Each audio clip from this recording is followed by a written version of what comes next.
Toastmaster Bully. Madame la meneuse du débat, chers membres du jury, chers collègues Toastmasters, distingués invités s'il y en a, bonsoir. Vous n'êtes pas sans savoir que nous sommes de l'équipe contre, c'est-à-dire nous opposons formellement à cette idée qui fait croire que l'État haïtien devait taxer plus hautement les gens fortunés. Et moi,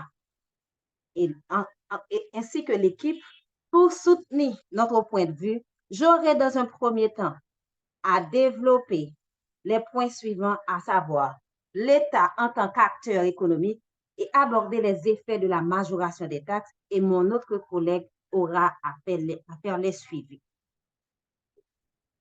L'État est un acteur économique dont le budget a une influence à la fois économique et sociale. Ces recettes se différencient surtout des autres organismes publics comme par exemple les collectivités locales, la sécurité sociale. En ce sens, les recettes de l'État proviennent de deux sources. Premièrement, les recettes fiscales, ce qu'on appelle les impôts, c'est-à-dire les impôts qui forment plus de 95% de la recette totale de l'État. Et les recettes non fiscales, qui sont principalement les revenus des patrimoines de l'État, les revenus sur les activités de l'État, et ensuite les revenus des services rendus par l'État et les emprunts contractés par l'État. En ce sens, ces recettes se forment sur trois principales recettes. Premièrement, les impôts sur la consommation, ce qu'on appelle ou encore la taxe que vous payez pour la consommation de l'énergie ou du moins de l'eau, l'électricité que vous payez, pour ne citer que cela, les taxes, les prélèvements sur les revenus et ensuite les taxes que vous payez pour la propriété et le capital. Collègues Toastmasters, amis invités, il convient de vous rappeler que Haïti est un pays sous-développé. Connaissez-vous cet adage qui stipule que trop d'impôts sur l'impôt? Cet adage a pris une dimension supplémentaire avec le normandisme accru des personnes et des capitaux dans le monde entier aujourd'hui. Cela risque en effet d'être inefficace dans la mesure où il comporte des effets néfastes, des effets pervers, tels qu'il pourra affecter la croissance économique et surtout la croissance économique qui est une croissance très, très anémie en Haïti. Donc, cela peut conduire, on peut craindre en effet que cela comporte ou encore cela affecte une fuite sur la fiscalité, sur la ressource de la fiscalité. Et cette fuite, qu'est-ce que ça pourrait faire? Donc, ça va accélérer surtout de nos hommes, de nos femmes talentueuses, de nos capitaux. Et par conséquent, l'accentuation surtout, c'est ce qu'on appelle la baisse encore. Alors, sur ce qu'on appelle une pression, une haute pression fiscale sur la classe moyenne en Haïti. Collègues Toastmasters, taxer plus hautement les gens fortunés en Haïti, c'est de leur demander de prendre la fuite. Et croyez-moi, mes chers collègues, cette fuite risquera de faire perdre de grosses recettes fiscales à l'État haïtien. Si on prend par exemple quelques pays qui ont fait ça, la Norvège, beaucoup de Norvégiens riches ont laissé la Norvège pour atterrir vers des destinations où la fiscalité est beaucoup plus avantageuse. Pourquoi? Parce que le gouvernement du centre-gauche de la Norvège a choisi d'augmenter les impôts qui étaient de 1% à 1,1%. Et ceci a poussé près de 30 milliardaires et multimillionnaires norvégiens à laisser la Norvège en 2022. Donc, il sera beaucoup plus convenable pour l'État haïtien d'agir avec intelligence, en ce sens, en employant des stratégies pour convaincre les riches ou encore les gens fortunés en Haïti d'investir dans le développement du pays sans pour autant augmenter les taxes. Parce que augmenter les taxes ou encore augmenter les taxes des gens fortunés en Haïti, c'est surtout augmenter la misère, augmenter la pression fiscale de la classe moyenne qui en subissent déjà des conséquences. Alors, rejoignez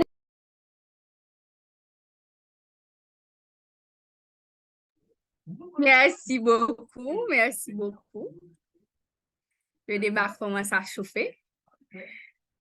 Alors, Toastmaster Ganem.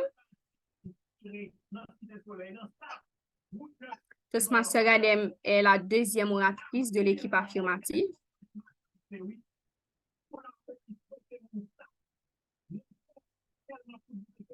Toastmaster Ganem, est-ce que... OK. Oui, je suis là. Tu peux voir le chrono numéro 1. Chrono numéro 1, non. Il a disparu. Non, je ne le vois pas. Elle est là. Est-ce qu'elle peut lever sa main? Comment elle s'appelle?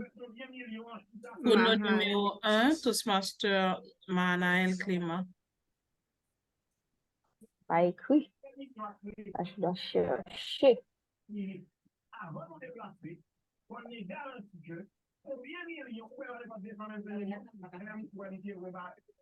Non, c'est pas écrit chrono, c'est écrit Mahanaël.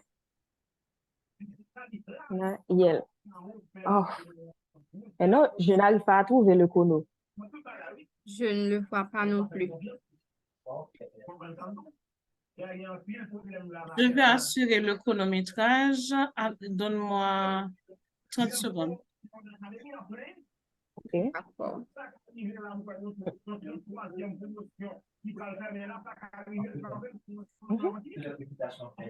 Consultation à faire. Ton micro est ouvert, Toastmaster Ganem.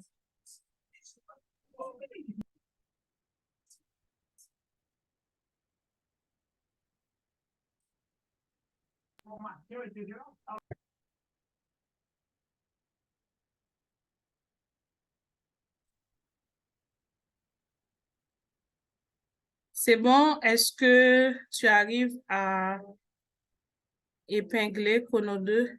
Alors, Toastmaster Mahanaël, elle est là. Chrono 1, elle est là. OK, je la vois. Et moi, je vais rester en tant que Est-ce que tu veux l'épingler? chrono numéro 2, Madame l'animatrice. Au cas où il y a des... D'accord, c'est noté.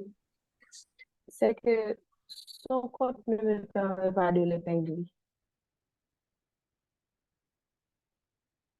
Je ne comprends pas pourquoi. Je n'arrive pas à l'épingler.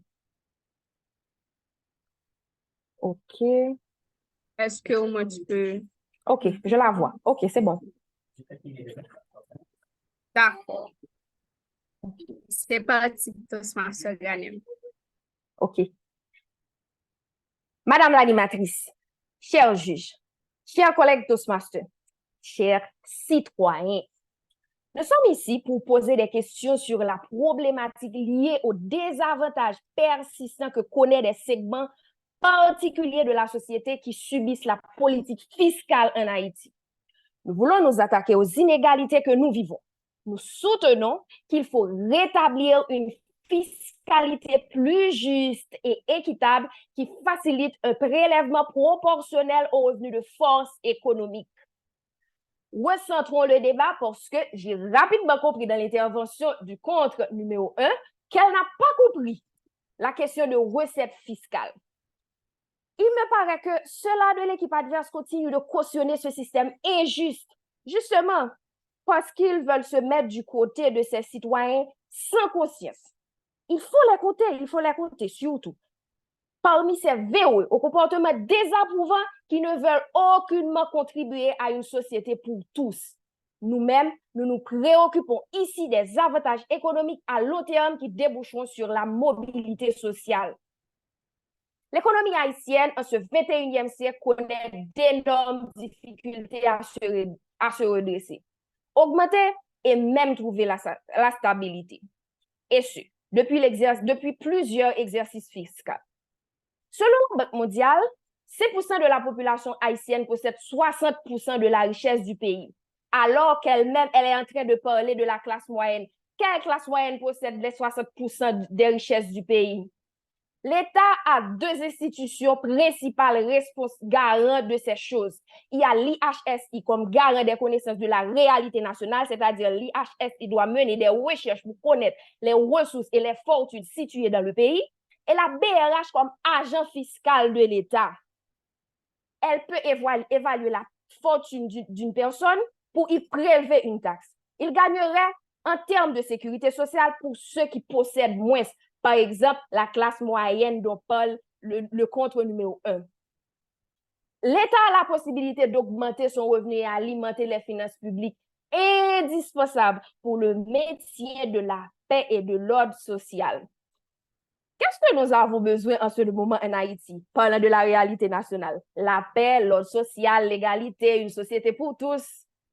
Revenons pour dire que généralement, les taxes sont prélevées sur le revenu en Haïti, alors que le revenu est de fait un indicateur très partiel de la richesse. Un fonctionnaire de l'État, par exemple, a un salaire inférieur à un employé des Nations Unies pour un même poste, pour des tâches administratives de même sorte. Les taxes sont pourtant prélevées sur le revenu du fonctionnaire de l'État, allant parfois jusqu'à 35% même de son salaire mensuel, alors que le fonctionnaire des Nations Unies bénéficie par rapport à l'institution de l'exonération. Plus loin, l'État a un rôle contraignant. Il faut que l'État intervienne plus strictement dans le prélèvement des taxes, chers collègues Toastmasters, chers citoyens. Recouvrer les taxes proportionnellement à la valeur de la fortune mènera à la mobilité sociale en passant par l'identification de biens durables à valeur considérable que possède la population, particulièrement rurale. Le paysan en milieu rural qui possède 5 carreaux de terre cultivables est plus fortuné que celui qui en possède un et même du salarié qui n'a que son salaire sur quoi compter.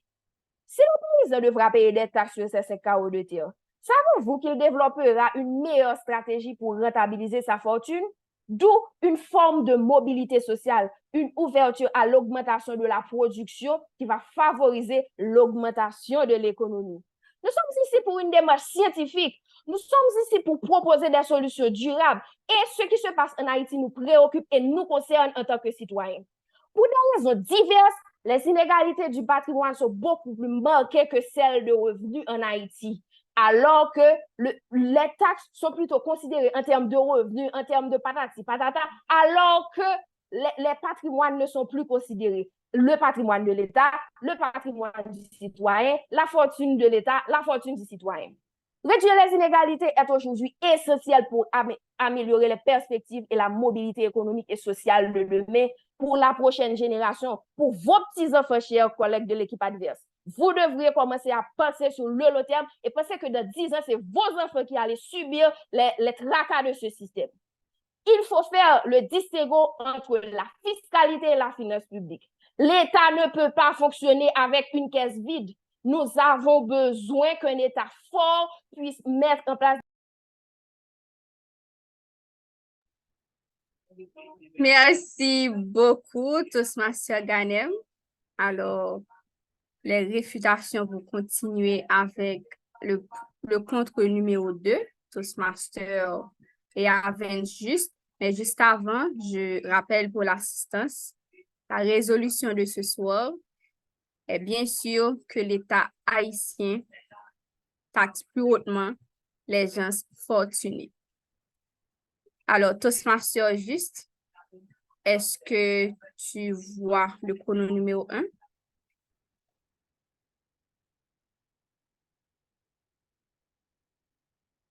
Monsieur le Zoom Master. Vous m'entendez maintenant? Oui, c'est bon. Je ne vois pas le chrono. Est-ce qu'il peut faire jouer les couleurs? Chrono 2 est activé, Madame l'animatrice. Est-ce que tu le vois, Toastmaster juste? J'ai vu chrono 2. Très bien, je le vois.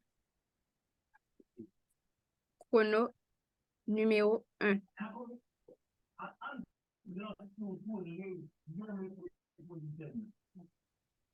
Oui, je le vois. Chrono numéro 2. Toastmaster Katav, est-ce que c'est toi qui vas assurer?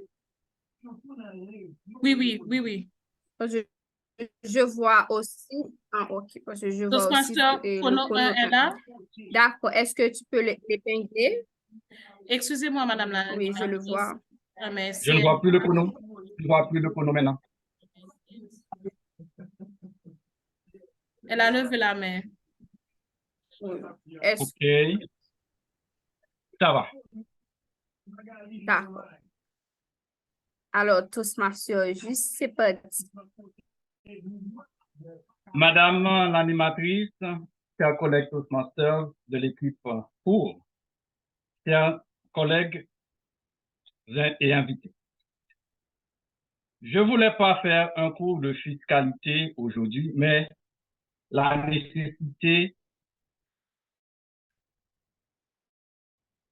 m'en est imposée comme professeur de fiscalité.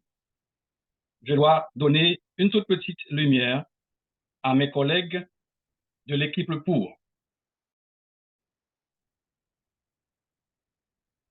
Juste avant de rentrer dans mon sujet, je veux dire à mon collègue Toastmaster Hill, mon ami, l'impôt sur le revenu individuel n'est pas une taxe pour les entreprises.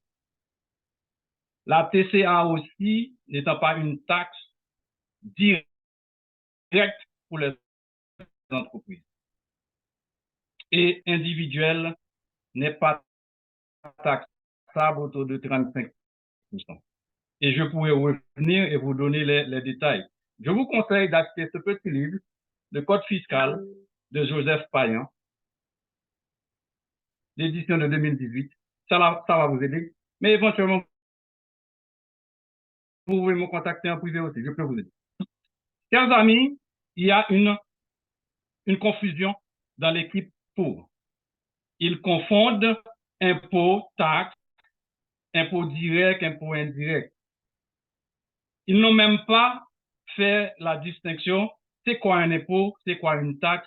Mais rapidement, un impôt, c'est un prélèvement obligatoire que l'État assigne, fait à des citoyens. L'entreprise, puisqu'on parle des nantis, l'entreprise est taxable selon l'article 149 du Code fiscal à la page 65 autour de 30%. Les autres taxes, la TCA, c'est répercuté sur les consommateurs. Ce n'est pas une taxe directe pour l'entreprise.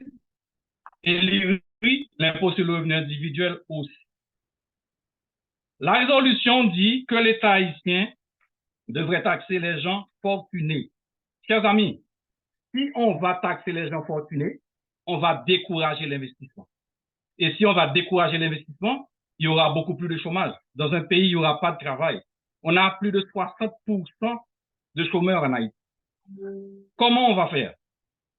On va aussi activer la fuite de capitaux.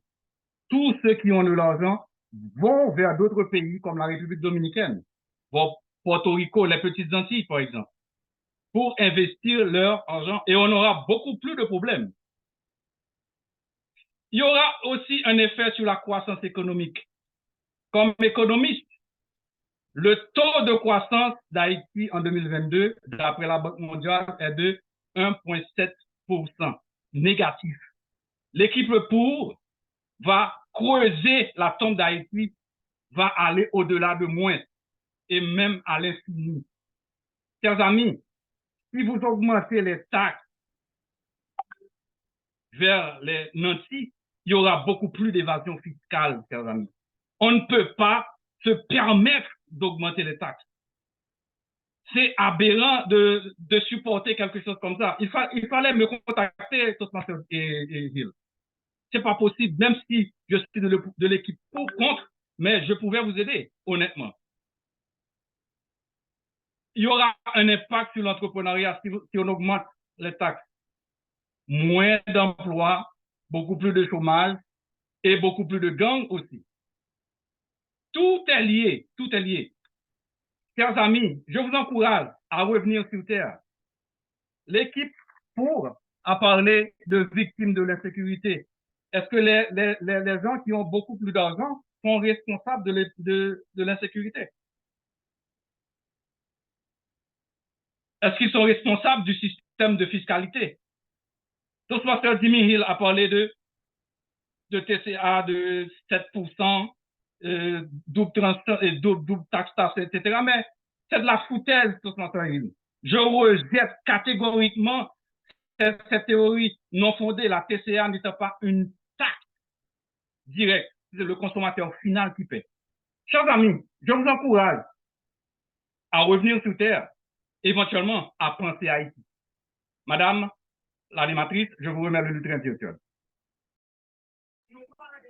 Merci beaucoup, Toastmaster Juste. Alors, merci aux débatteurs pour ces discours constructifs, percutants. Et je suis sûre que l'assistance a trouvé ces arguments à la fois stimulants et informatifs. Maintenant, avant de passer à notre prochaine étape, nous allons prendre 5 minutes de pause. Pour ce faire, je demande aux Zoom Masters d'envoyer les deux équipes dans leur breakout room, accompagnés de leur coach.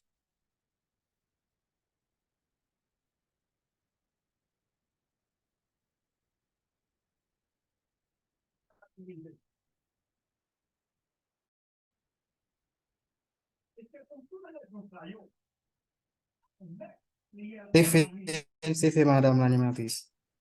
D'accord, merci. Je demande aux débatteurs d'accepter l'invitation. Il n'y a que Marcel Chérilus qui n'est pas encore dans la salle contre.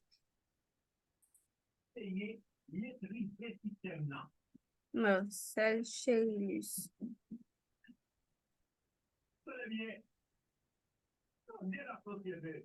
Ok. C'est ok pour tout le monde. D'accord, merci beaucoup.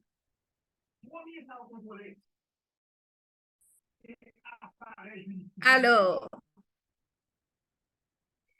tête chargée le devoir, tête chargée. Moi, je dis, moun qui peut